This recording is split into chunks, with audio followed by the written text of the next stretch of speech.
बिस्मिल्लाहिर्रहमानिर्रहीम। अस्सलामुअलैकुम नाज़रीन। परवरदिगार की तरफ से बेबहा नेमतें जन्नत में जिनका तसव्वुर मुमकिन नहीं, मगर ऐसी जिबिल्लत कोई बंदे की कि जन्नत जैसी जगह में पहुंचकर भी अपनी जो फितरी जिबिल्लत है उससे बच नहीं सकते। रिसालत माब सल्लल्लाहु अलैहि वसल्लम तशरीफ़ फरमा हैं, वाज जारी है, एक बद्दू आ जाता है, वो भी खड़ा होकर वाज सुनने लग जाता है।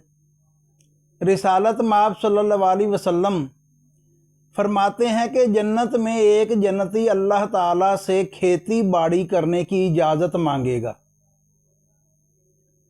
परवरदिगार फरमाएगा भी जो कुछ मैंने तुझे अता किया है, क्या तू उस पर मुतमिन नहीं है कि तू खेती बाड़ी करने की सोच रहा है। वो अर्ज़ करेगा, या अल्लाह, बस ऐसे ही मैं अपना शौक़ पूरा करना चाहता हूँ, बाकी तो हर चीज़ जो है वो बेबहा फरावानी वाली मुझे मुयस्सर है।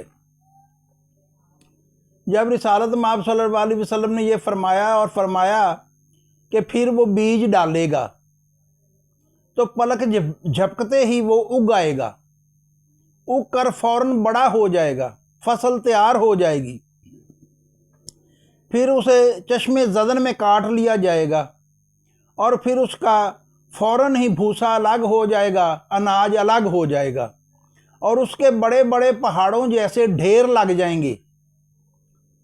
तो जब आपने ये बात मुकम्मल फरमाई तो वो बद्दू अर्ज़ करने लगा, या रसूल अल्लाह, यकीनन ये कुरैश या अंसार में से कोई बंदा होगा, क्यों कि हम तो खेती बाड़ी करते नहीं।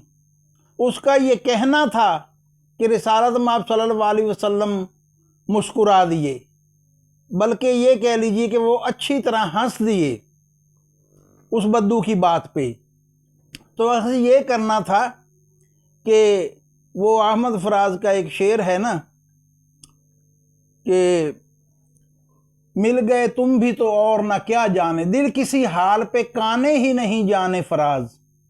ये उस जन्नती की तर्जमानी है ये शेर कि इतनी चीज़ें फरावानी से मुयस्सर हैं और उसे सूझी क्या है कि वो खेती बाड़ी करे। दिल किसी हाल पे काने ही नहीं जाने फराज, मिल गए तुम भी तो और ना क्या जाने मांगे। सलामत रहें, बहुत शुक्रिया।